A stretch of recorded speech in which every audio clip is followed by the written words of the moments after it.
ಕೇಂದ್ರದಲ್ಲಿ ಅಧಿಕಾರಕ್ಕೆ ಎನ್ಡಿಎ ಬರುತ್ತೆ ಅಂದ್ರೆ ಅದಕ್ಕೂ ಕಾರಣ ಮಹಿಳೆಯರು ರಾಜಕೀಯ ಪಕ್ಷಗಳ ಹಣೆಬರಹವನ್ನ ನಿರ್ಧರಿಸ್ತಾ ಇದ್ದಾರೆ. That is the change. ಇದು ನಮ್ಮ ಡೆಮಾಕ್ರಸಿಯ ಬ್ಯೂಟಿ ಅಂತ ಹೇಳೋದಕ್ಕೆ ನಾನು ಇಷ್ಟಪಡ್ತೀನಿ.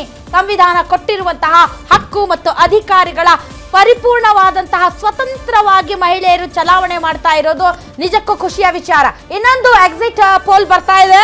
ಎಸ್, ಜೆವಿಸಿ ಎಕ್ಸಿಟ್ ಪೋಲ್ ಪ್ರಕಾರ ಇಲ್ಲೂ ಕೂಡ ಎನ್ಡಿಎಗೆ ಬಹುಮತವನ್ನು ಕಾಣಬಹುದು. ನಾವು ಎಕ್ಸಿಟ್ ಪೋಲ್ ಅಲ್ಲಿ ಎನ್ಡಿಎಗೆ 135ರಿಂದ 150 ಸ್ಥಾನ, ಬಿಜೆಪಿ ಮತ್ತು ಜೆಡಿಯುಗೆ 135ರಿಂದ 150 ಸ್ಥಾನ, ಮಹಾಗಠಬಂಧನ್ ಆರ್ಜೆಡಿ ಮತ್ತೆ ಕಾಂಗ್ರೆಸ್ಗೆ 88ರಿಂದ 103 ಸ್ಥಾನ ಬರಬಹುದು ಅನ್ನೋದು ಜೆವಿಸಿ ಸಮೀಕ್ಷೆಯ ಪ್ರಕಾರ. ಇತರ ಪಕ್ಷಗಳಿಗೆ 4ರಿಂದ 6 ಸ್ಥಾನ ಮಾತ್ರ ಬರಬಹುದು. ಜೆವಿಸಿಯಲ್ಲೂ ಕೂಡ ಎನ್ಡಿಎಗೆ ಪೂರ್ಣ ಬಹುಮತ ಬರಬಹುದು ಅನ್ನೋ ಒಂದು ಎಕ್ಸಿಟ್ ಪೋಲ್ ಅನ್ನ ಜೆವಿಸಿ ಕೊಡ್ತಾ ಇದೆ. ಅಂದ್ರೆ ಇದುವರೆಗೂ ಬಂದಂತ 5 ಪೋಲ್ ಎಕ್ಸಿಟ್ ಪೋಲ್ ಅಲ್ಲೂ ಕೂಡ ಎನ್ಡಿಎಗೆ ಪೂರ್ಣ ಬಹುಮತ ಬರಬಹುದು ಅನ್ನೋ ಲೆಕ್ಕಾಚಾರ.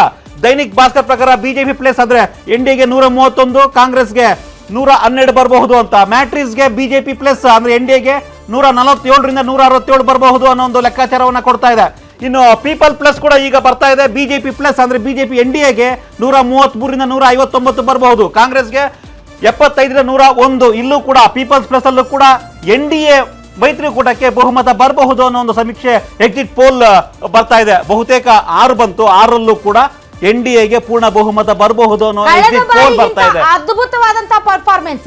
ಕಳೆದ ಬಾರಿಗಿಂತ ನನಗೆ ಕ್ಯೂರಿಯಾಸಿಟಿ ಇರೋದು, ಈಗ ಎನ್ಡಿಎ ಮೈತ್ರಿಕೂಟದಲ್ಲಿ ಬಿಜೆಪಿ ಎಷ್ಟು, ಜೆಡಿಯುಗೆ ಎಷ್ಟು, ಬಿಜೆಪಿ ಎಷ್ಟು ನಂಬರ್ ಗಳಿಸುತ್ತೆ ಅನ್ನೋದರ ಮೇಲೆ ನಿತೀಶ್ ಕುಮಾರ್ ಅವರು ಮತ್ತೊಮ್ಮೆ ಮುಖ್ಯಮಂತ್ರಿ ಆಗುವಂತಹ ಕನಸು ನನಸಾಗುತ್ತಾ ಇಲ್ಲೋ ಅನ್ನೋದು ಗೊತ್ತಾಗುತ್ತೆ. ಅಥವಾ ಬಿಜೆಪಿಯ ಅಭ್ಯರ್ಥಿ ಯಾರಾದ್ರೂ ಮುಖ್ಯಮಂತ್ರಿ ಆಗ್ತಾರಾ ಅಂತ ಅಲ್ಲಿ ಈಗ ಅಂತ ಹೇಳಿಕೊಳ್ಳುವಂತಹ ನಾಯಕರು ಯಾರು ಕಂಡು ಬರ್ತಾ ಇಲ್ಲ. ಬಟ್ ಬಿಜೆಪಿ ಫಡ್ನವೀಸ್ ಅವರ ತರ ಯಾರನ್ನಾದ್ರೂ ತಂದು ಮುಖ್ಯಮಂತ್ರಿ ಮಾಡುವಂತಹ ಕೆಪಾಸಿಟಿ ಇರುವಂತಹ ಪಕ್ಷ ಅದು.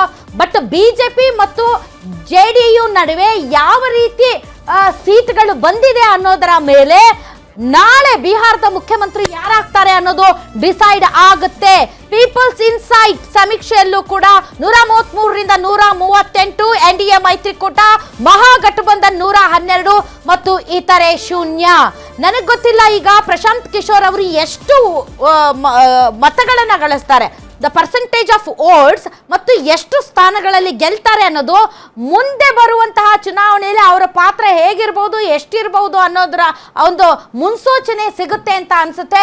ಸೊ ಹಾಗಾದ್ರೆ ನಾವು ಫಸ್ಟ್ ರಿಯಾಕ್ಷನ್ಸ್ ಅನ್ನ ತೆಗೆದುಕೊಳ್ಬೇಕು ಅಂತ ಅನ್ಸುತ್ತೆ. ಬ್ರೇಕ್ ತಗೋಣ. ಓಕೆ, ಬ್ರೇಕ್ ತಗೊಂಡ ನಂತರ ನಾವು ಅತಿಥಿಗಳ ಅಭಿಪ್ರಾಯವನ್ನ ಪಡಿತೀವಿ ಮತ್ತು ಇನ್ನಷ್ಟು ಏನು ಎಕ್ಸಿಟ್ ಪೋಲ್ಸ್ ಗಳ ಲೆಕ್ಕಾಚಾರ ಇದೆ ಅದನ್ನ ನಿಮ್ಮ ಮುಂದೆ ಇಡ್ತೀವಿ. ಇಲ್ಲಿಯವರೆಗೆ ಬಂದಿರುವಂತಹ 5-6 ಚುನಾವಣೋತ್ತರ ಸಮೀಕ್ಷೆಗಳಲ್ಲಿ ಎನ್ಡಿಎ ಮೈತ್ರಿಕೂಟ, ಬಿಜೆಪಿ ಪ್ಲಸ್ ಜೆಡಿಯು ಏನಿದೆ ಮೈತ್ರಿಕೂಟ, ಅದು ಸಂಪೂರ್ಣ ಬಹುಮತದೊಂದಿಗೆ ಬಿಹಾರದಲ್ಲಿ ಅಧಿಕಾರ ಸ್ಥಾಪನೆ ಮಾಡುತ್ತೆ ಅನ್ನುವಂತಹ ಸೂಚನೆಯನ್ನ ಕೊಡ್ತಾ ಇದೆ. ಆರ್ಜೆಡಿ ಪ್ಲಸ್ ಕಾಂಗ್ರೆಸ್ ಕಳೆದ ಬಾರಿಗಿಂತ ಸ್ವಲ್ಪ ಒಂದಿಷ್ಟು ಕಳಪೆ ಪರ್ಫಾರ್ಮೆನ್ಸ್ ಬಿಹಾರದಲ್ಲಿ ತೋರಿಸ್ತಾ ಇದೆ. ಸೊ ಜನರ ಮನಸ್ಥಿತಿ ಈ ಒಂದು ವಿಚಾರದಲ್ಲಿ ಯಾವ ರೀತಿ ಇದೆ ಅನ್ನೋದು ಅಧ್ಯಯನಕ್ಕೆ ತುಂಬಾ ಸೂಕ್ತವಾದ ವಿಚಾರ ಅಂತ ಅನ್ಸುತ್ತೆ.